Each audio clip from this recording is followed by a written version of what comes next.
म्हाडाच्या कोकण विभागानंतर आता पुणे विभागही घरांची लॉटरी काढणार आहे। पुण्यात 2283 घरांसाठीची जाहिरात येत्या मे महिन्यात काढली जाणार आहे। यामध्ये अत्यल्प, अल्प आणि मध्यम उत्पन्न गटातील घरांचा समावेश असेल। पिंपरी चिंचवडमध्ये 833 तर म्हाळुंगेमध्ये 1450 घरं असून त्यांच्या किमती सामान्यांना परवडतील अशा असतील असं म्हाडाच्या वतीनं सांगण्यात आलंय। सोलापुरातही 135 घरांसाठी सोडत काढली जाणार आहे। या संदर्भात म्हाडाच्या पुणे विभागीय मंडळाचे चीफ ऑफिसर अशोक काकडे यांच्याशी बातचीत केली आमचे प्रतिनिधी कृष्णात पाटील यांनी।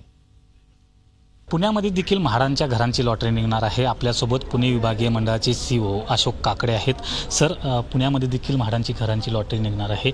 साधारणतः किती कालावधी आहे आणि किती घरं आहेत आणि कोणते लोकेशन्स आहेत ते? पुणे मंडळामध्ये साधारणतः मे पर्यंत आपण लॉटरी काढणार आहोत। आमची 3 प्रमुख लोकेशन्स आहेत। पहिला आहे पिंपरी चिंचवड महानगरपालिकेच्या पाठीमागे संत ज्ञानेश्वर नगर मध्ये मोरवाडी, त्या भागाला मोरवाडी म्हणतात, त्या ठिकाणी आमची साधारणतः 833 घरं आहेत।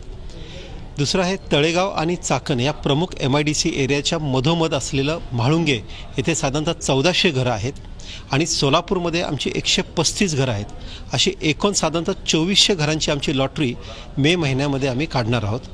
ही लॉटरी काढताना कोकण मंडळाने आज ज्या पद्धतीने ऑनलाईन लॉटरी सिस्टम केलेली आहे, त्याच पद्धतीने पुणे मंडळामार्फतही आम्ही ऑनलाईन काढणार आहोत, कारण ही पूर्णपणे पारदर्शक असलेली ही सिस्टम आहे। त्याचबरोबर अनेक लोकांनी अर्ज केले तरीसुद्धा तो संपूर्ण लोड हे ऑनलाईन सिस्टम हँडल करू शकते। या घरांच्या प्राईस ज्या आहेत त्या कशा पद्धतीने असणार आहेत? कारण मार्केट रेट पुण्यामध्ये देखील सामान्यांच्या आवाक्याबाहेर आहेत घरं, त्यामुळं म्हाडांचे घरं जे आहेत त्यांच्या किमतीकडे सर्वांचं लक्ष लागलेलं आहे। तर ह्याची घरांच्या किमती ज्या आहेत त्या कशा पद्धतीने असतील? म्हाडाच्या बहुतांशी जमिनी या शासकीय जमिनी असल्यामुळे बाजारभावापेक्षा साधारणतः एक 30 ते 35% ही आमची म्हाडाची घरं स्वस्त असतात।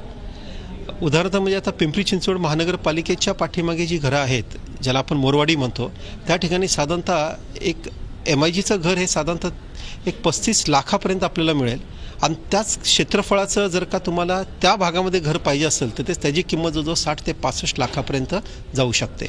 आर्थिकदृष्ट्या दुर्बल घटक म्हणजे EWS असलेल्या लोकांना साधारणतः केंद्र शासनाची 1.5 लाखाची सबसिडी आणि राज्य शासनाची 1 लाखाची सबसिडी आहे। त्यामुळे आम्ही प्रधानमंत्री आवास योजनेमध्ये आमचे 450 EWS घरांचा प्रस्ताव दिलेला आहे। त्याची 2 तारखेला मुख्य सचिवांच्या अध्यक्षतेखाली बैठक होईल आणि त्यांची मंजुरी घेतल्यानंतर, केंद्र शासनाची मंजुरी घेतल्यानंतर आम्हाला प्रत्येक EWSच्या लाभार्थ्याला 2.5 लाखाची सबसिडी देता येईल, यासाठी आम्ही प्रयत्नशील आहोत आणि ही सगळी सवलत मिळून आम्ही लॉटरीला साधारणतः मे महिन्यामध्ये सामोरे जाऊ। Video journalist Shrinivas, Krishnat Patil, Zee Media, Mumbai. Zee 24 तास रहा एक पाऊल पुढे।